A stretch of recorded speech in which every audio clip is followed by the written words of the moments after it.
नमस्कार साथियों, मैं डॉक्टर सुरेश पांडे आज आपको फेकिक लेंस प्रत्यारोपण के माध्यम से -4.5 डायप्टर का चश्मे का नंबर हटाने का ऑपरेशन सुई नेत्र चिकित्सालय एवं लेसिक लेजर सेंटर कोटा की ऑपरेशन थिएटर से दिखा रहा हूँ।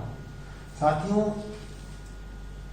चश्मा हटाने के लिए विश्व भर में सबसे अधिक किया जाने वाला operation LASIK laser refractive surgery operation है। लेसिक लेजर रिफ्रैक्टिव सर्जरी उन रोगियों में होता है जिसमें कॉर्निया की मोटाई यानी कि कॉर्नियल थिकनेस 500 माइक्रोन या उससे अधिक होती है। कुछ रोगियों में कॉर्निया की मोटाई 500 माइक्रोन से कम होती है या चश्मे का नंबर अधिक होता है। तो ऐसे रोगियों में लेसिक लेजर रिफ्रैक्टिव सर्जरी के माध्यम से चश्मा हटाना संभव नहीं हो पाता है। ऐसे रोगियों के लिए एक क्रांतिकारी तकनीक है जिसका नाम है फेकिक लेंस प्रत्यारोपण। तो साथियों, ये आप देख पा रहे हैं, ये फेकिक लेंस है जिसका हम प्रत्यारोपण आज करेंगे। और फेकिक लेंस जो है वो आप देख पा रहे हैं, ये -5 नंबर का फेकिक लेंस है और -5 नंबर का फेकिक लेंस हम आज दाहिनी हाथ में डालेंगे जिससे कि चश्मे का 4.5 नंबर का चश्मा हटेगा। तो ये सबसे पहला स्टेप है। ये फेकिक लेंस इस तरह से फेक आता है और ये आप देख पा रहे हैं कि फेकिक लेंस जो है ये इस प्रकार से ये होता है।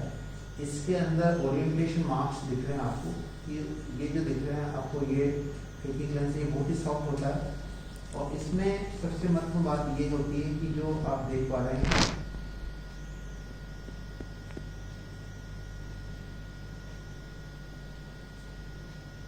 ये एक नॉच है। ये नॉच आप देख पा रहे हैं, ये नॉच दिख रहा है आपको, नॉच है और ये नॉच है। तो ये जो नॉच है ये लेफ्ट की तरफ है, ये ट्रेलिंग में नॉच है ये राइट की तरफ है। ये इसका सही ओरिएंटेशन है। तो ये फेकिक लेंस है जो कि आप देख पा रहे हैं। तो इसको हम निकालते हैं, ये विशेष प्रकार के कंटेनर में पैक आता है। इसको हम निकालते हैं और इसको निकालने के पश्चात फिर हम इसको जो है वो आँख में डालेंगे। इसको दाहिनी आँख में डाला जाएगा और ये जो दोनों चीज़ें दोनों तरफ जो दिख रहा है आपको, ये सुपीरियर तरफ होना चाहिए। जैसे ये दोनों छेद दिख रहे हैं, ये ऊपर की तरफ होना चाहिए। तो इस प्रकार से आप देख पा रहे हैं कि ये सही ओरिएंटेशन है इसका लेंस का। जिसमें जो दो छेद दिख रहे हैं ये ऊपर की तरफ है। नॉच है, ये लीडिंग जो नॉच है वो लेफ्ट की तरफ है और ट्रेलिंग कैपिटल नॉच राइट की तरफ है। सेंटर में छेद है जो आपको दिख रहा है, विजिबल है। सेंटर में छोटा सा छेद है जिसमें से फ्लूइड निकलता है और सर्कुलेट होता है। तो साथियों, ये लेंस हम डालने से पहले सबसे पहले विस्कोलास्टिक डाला जाएगा। विस्कोलास्टिक ये डाला जा रहा है कार्ट्रिज के अंदर और विस्कोलास्टिक डालने के पश्चात अब हम ये जो फेकिक लेंस है इसको हम इस प्रकार से इसके अंदर डालेंगे, इसको फिक्स करेंगे और ये इस प्रकार से ये फिक्स हो रहा है कार्ट्रिज के अंदर।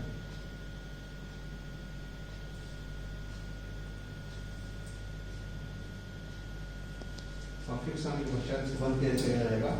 अब इसको लोड किया जाएगा। इस प्रकार से आप देख पा रहे हैं लोड हो गया, ये फेकिक लेंस लोड हो चुका। और लोड होने के बाद ये देखिए आप, ये इसकी मूवमेंट ये देखिए आप जा रहा है। ये अब हम ये लोड हो चुका है।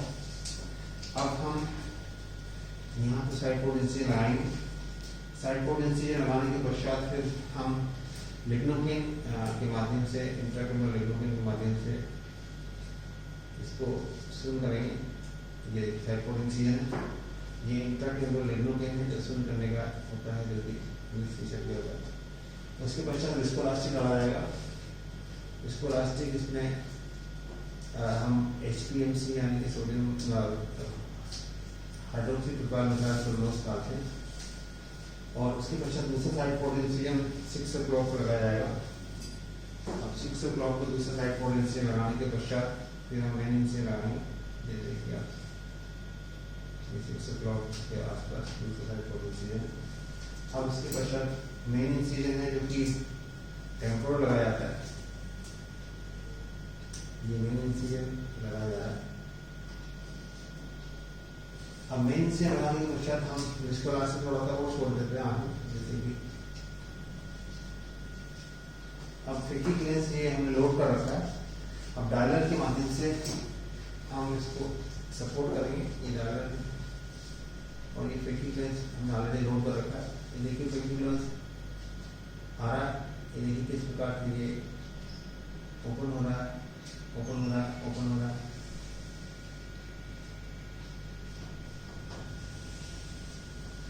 देखिए अपने प्रकार से ये आंखें में ओपन हो रहा है। और ये देखिए सबसे महत्वपूर्ण बात ये दोनों छेद आप देख पा रहे हैं, ये दोनों छेद हैं ये सुपीरियर यानी ऊपर की तरफ होना चाहिए। आपको स्पष्ट दिखाई दे रहा है, दोनों छेद जो दिख रहे हैं आपको, ये दो छेद दो होल है, ये दोनों ऊपर की तरफ होना चाहिए। यहाँ एक नॉच दिख रहा है जो कि लेफ्ट साइड होना चाहिए और बीच में एक सेंटर में छेद दिख रहा है आपको। ये छेद जो है ये एक्वस सर्कुलेशन के लिए है साथियों। इस छेद के माध्यम से आंख का जो एक्वस ह्यूमर होता है वो सर्कुलेट होता है, जिससे कि कैटरेक्ट होने के चांसेस बहुत कम हो जाते हैं। अब हम लेंस को टक करेंगे।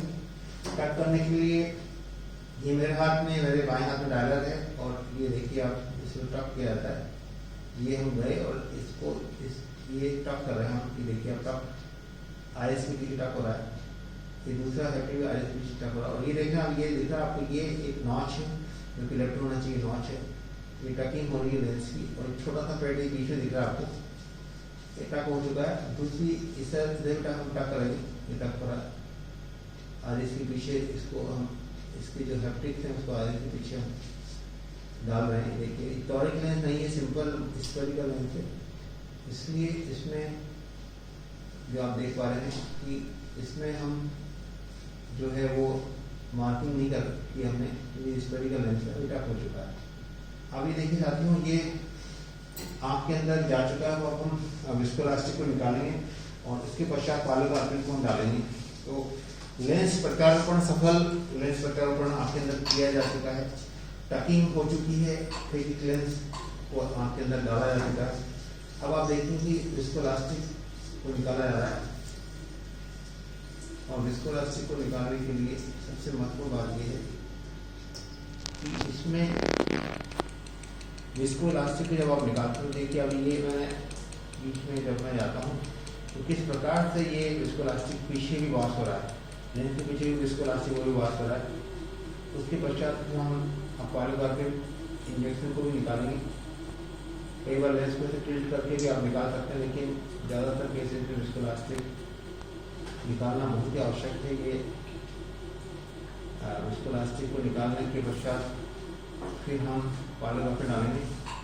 तो विस्कोलास्टिक निकालने का सबसे बड़ा फायदा ये होता है कि इसमें जो बाद में प्रेजेंस स्पाइक नहीं होता है। और इस प्रकार के आजकल के जो मॉडर्न जो अत्याधुनिक फेकिक लेंस है, इनमें पीआई करने की जरूरत नहीं होती साथियों। तो पीआई करने की जरूरत बिल्कुल नहीं थी। पोस्टीरियर जो पहले पीआई करना पड़ता था, एक प्लेयर से ऑपरेशन करना पड़ता था, इसको हम पीआई करते थे, पेरिफेरल आइलेक्टोमी। तो आजकल के जो फेकिक लेंस आ रहे हैं, आजकल के वर्तमान के अत्याधुनिक फेकिक लेंस आ रहे हैं, उनमें पीआई की जरूरत नहीं पड़ती, क्योंकि इनके अंदर एक्वस सर्कुलेशन के लिए होल है, छेद है, ओपनिंग है। ये क्रांतिकारी परिवर्तन है और ये दर्द रहित प्रक्रिया है। आप पूरा देखें, ऑपरेशन पूरा ऑपरेशन टॉपिकल पेपर में किया जा रहा है और किसी प्रकार को इसमें दर्द नहीं होता है। थोड़ी बहुत डिस्कम्फर्ट हल्की फुल्की हो सकती है, लेकिन इसमें विशेष प्रकार कोई दर्द रहित है, इसमें कोई आंखों से करने कोई इंजेक्शन नहीं लगता, कोई टीका नहीं लगता है, कोई किसी प्रकार की कोई ऐसा डरावनी कोई चीज़ नहीं होती है। ये ऑपरेशन इस प्रकार का ऑपरेशन है जो 10 मिनट का ऑपरेशन है और 10 मिनट के इस ऑपरेशन में आप चश्मे से आपको छुटकारा मिल सकता है। सबसे महत्वपूर्ण बात यह है कि जब आप ऑपरेशन करते हैं तो इसमें आपको वर्कअप करना पड़ता है, white to white corner diameter देखना पड़ता है और आपको और एंट्री चैम्बर डेप्थ देखना पड़ता है। और साथ ही में ये मैं पाइलोकार्पिन डाल रहा हूँ और पाइलोकार्पिन डालने के पश्चात देखते हैं कि आप किस प्रकार से पुतली छोटी हो रही है। पुतली छोटी होने के पश्चात अब आप देखेंगे पाइलोकार्पिन कई बार में दोबारा भी डालना पड़ता है, क्योंकि पाइलोकार्पिन डालने से पुतली छोटी आती है और पुतली छोटी होने से पता चल जाता है कि कोई लेंस का कोई भी हैप्टिक कोई बाहर तो नहीं है। इसी प्रकार की पुतली जो छोटी करना बहुत जरूरी होता है ऐसे केस में, क्योंकि और ये आप देख पा रहे हैं किस प्रकार से जो एक छोटा सा छेद है तो आपको दिख रहा है, और ये छोटा सा छेद है, ये बहुत ही महत्वपूर्ण चीज़ है ये आपकी रोशनी और आपकी लॉन्ग टर्म सेफ्टी के लिए, क्योंकि इस क्षेत्र के माध्यम से जो एक्वस ट्यूमर होता है, आपका जो फ्लूइड होता है वो सर्कुलेट होता रहता है और जिसके कारण मोतियाबिंद होने की संभावना कम हो जाती है। तो साथियों, ये ऑपरेशन मात्र 10 मिनट के से भी कम समय में किया गया। सूर्य नेत्र चिकित्सालय की कोटा की ऑपरेशन थिएटर से आपने इसको लाइव देखा और 4.5 नंबर का चश्मा था और जिनका ऑपरेशन में कर रहा हूँ उनका कॉर्निया का थिकनेस यानी कॉर्निया की मोटाई बहुत कम थी, इसीलिए इनको लेसिक लेजर ऑपरेशन करना इनके लिए संभव नहीं था और इसीलिए हमने मोतियाबिंद लेसिक लेजर की जगह फेकिक लेंस प्रत्यारोपण किया। साथियों, ये देख पा रहे हैं आप कि किस प्रकार से पूरी तरह से ऑपरेशन संपन्न हो चुका है और ये छोटा सा छेद है जो बहुत ही क्लियर तरीके से अच्छी तरह से आपको दिख रहा है। और अब हम ऑपरेशन के पश्चात इंट्राकैमरल मॉक्सीफ्लॉक्सासिन और इंट्राकैमरल ट्राइमसिनोन का उपयोग करेंगे। मॉक्सीफ्लॉक्सासिन जो होती है वो एक एंटीबायोटिक है जो कि और ट्राइमसिनोन से ये आप देखिए ट्राइमसिनोन का जो है जिससे कि इन्फ्लेमेशन नहीं हो, और ये मॉक्सीफ्लॉक्सासिन और ये ऑपरेशन पूरी तरह से संपन्न हो चुका है और इसमें किसी प्रकार का दर्द नहीं है, किसी प्रकार की तकलीफ नहीं है। अब ऑपरेशन के पश्चात 1-2 दिन थोड़ा सा धुंधला दिखाई दे सकता है, उसके पश्चात फिर रोशनी इसमें रोशनी में काफ़ी सुधार होगा। और तो साथियों, आपने देखा कि किस प्रकार चश्मे का -4.5 नंबर का जो चश्मा था, अब ये देख पा रहे हैं आप चश्मे का 4.5 नंबर चश्मा है जो कि आपने देख पा रहे हैं, दिखाओ चश्मा दिखाओ, 4.5 नंबर का चश्मा है जो कि आप देख पा रहे हैं। ये इसको हटाने के लिए सबसे जो प्रचलित ऑपरेशन है पूरे विश्व भर में वो है लेसिक लेजर ऑपरेशन। लेकिन किसी रोगियों में, किन्हीं चुनिंदा रोगियों में कॉर्निया की मोटाई कम होने के कारण, कॉर्नियल थिकनेस कम होने के कारण लेसिक लेजर सर्जरी कर पाना संभव नहीं हो पाता है। ऐसी स्थिति में जो एक क्रांतिकारी तकनीक है चश्मा हटाने की, उसका नाम है फेकिक लेंस प्रत्यारोपण। फेकिक लेंस प्रत्यारोपण के माध्यम से आज आपने देखा कि किस प्रकार से -4.5 नंबर का चश्मा सफलतापूर्वक हटाया गया। और ये ऑपरेशन एक बहुत ही अच्छा सिंपल सा ऑपरेशन है जिसमें आपने देखा कि किस प्रकार से दर्द रहित पद्धति से, इसमें कोई टाँका नहीं आया, कोई पट्टी नहीं आई, किसी तरह का कोई तकलीफ नहीं हुई। ये एक सिंपल सा ऑपरेशन है जो कि लगभग 10 मिनट में पूरा हो जाता है। तो आज हमने दाहिनी आंख का ऑपरेशन किया, अब कुछ दिनों बाद बाईं आंख का ऑपरेशन किया जाएगा और इसके पश्चात फिर चश्मे से छुटकारा पाना संभव हो पाएगा।